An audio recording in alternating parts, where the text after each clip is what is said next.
I'm Jennifer Copestake. I'm a shoot edit producer at BBC World News. Last year I got the chance to go across America on the BBC election bus, and here's some of the things that I saw. This is Spike Lee here in Denver, Colorado, the United States of America. And Hillary Clinton just gave an electrifying speech, and hopefully nobody who supported her will go and vote for McCain after this speech. She made it very clear. Are you voting for me, or are you voting for the values of what I represent?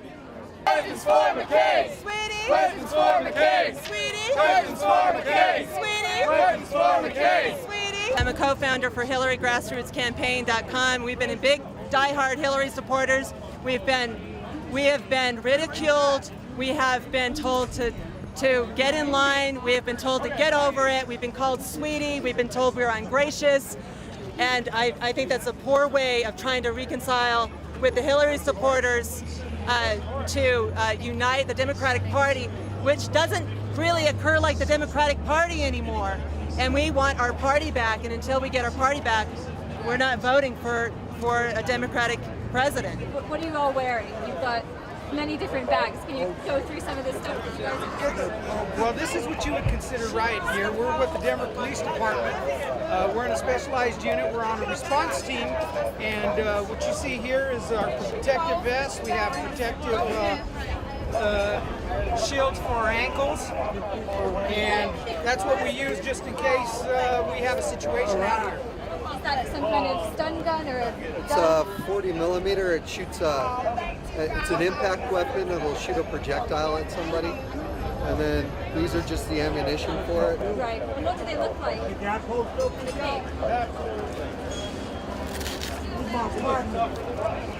This one will die somebody. It'll make a permanent marker so we can identify it. Ah, right. And does it hurt?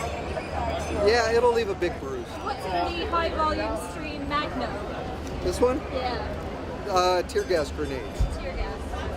Do you have to use it yet? Or Nope. No. That's good. Has it been peaceful so far? For the most part. Yeah. Do you have first aid kit or?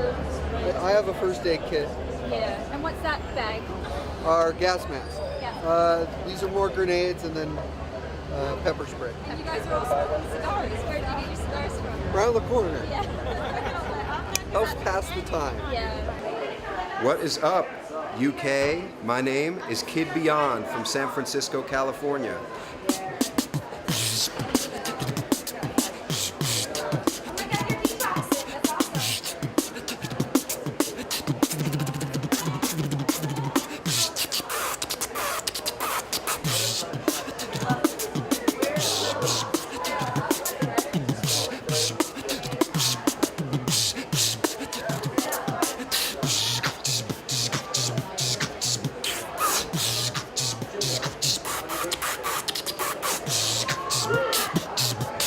Yes, we can.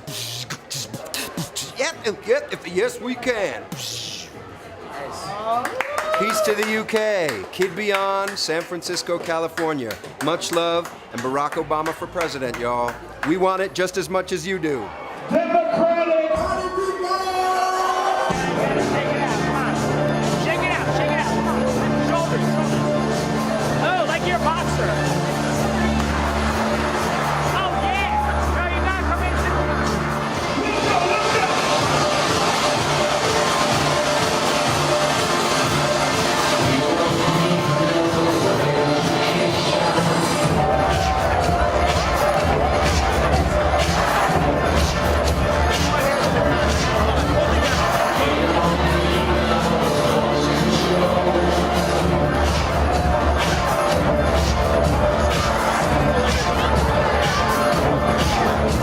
Arguably, Obama's been losing momentum in the last few weeks since the Republican convention. What can he do to turn around his campaign, especially in New Mexico? Well, intensive physical campaigning. The Hispanic vote in Arizona, Colorado, Nevada, and New Mexico, Hispanics want to see their candidates. They want to touch them. Getting Obama out more retail-wise, directly with voters, that's going to be the first tactic. The second is put a lot of resources, Spanish media, intensive visits, campaigning by Hispanics like myself, to validate Obama, because I believe this election in America will be settled in 3 small states that in the last 2 elections have gone 2%, 3% to Republicans. And that's New Mexico, Nevada, and Colorado. And each of these 3 states has one thing in common: a large proportion of Hispanic voters. And you said you have your career staked on him winning. What do you mean?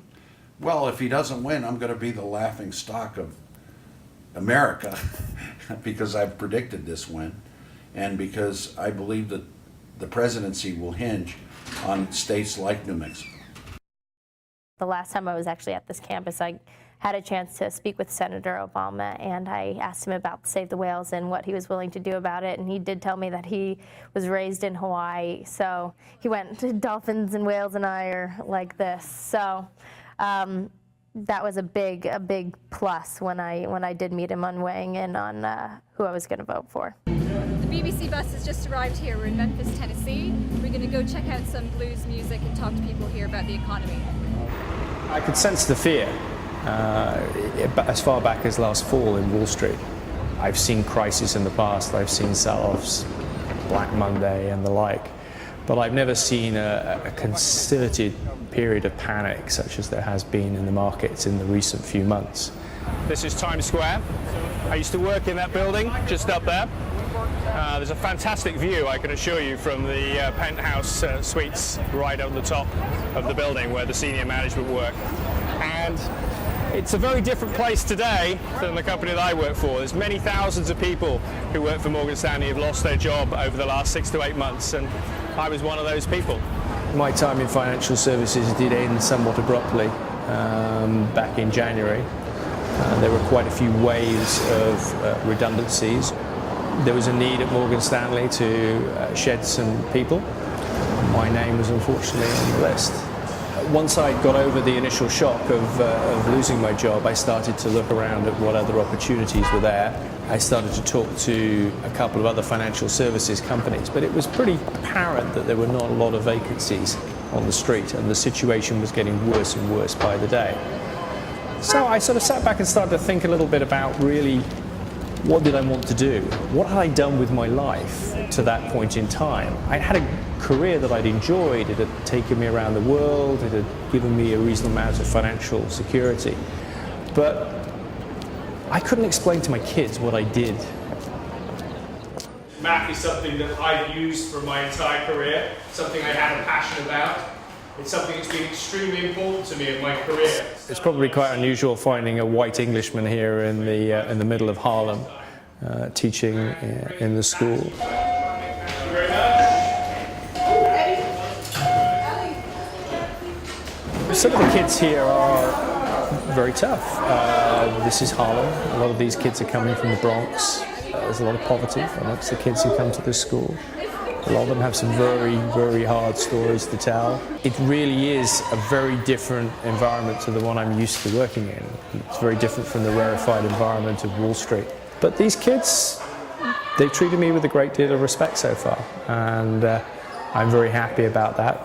I became a citizen. I became a US citizen in June of this year. It's interesting. I didn't think it was going to change me much as a person. One day I had just the purple British passport, and the next day I had a blue one as well.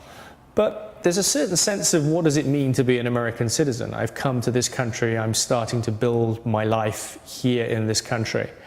And there's a sense, again, of, other than just paying my taxes, what can I do for this country? It's given me a lot over the years. I still think this is a great country with a great potential.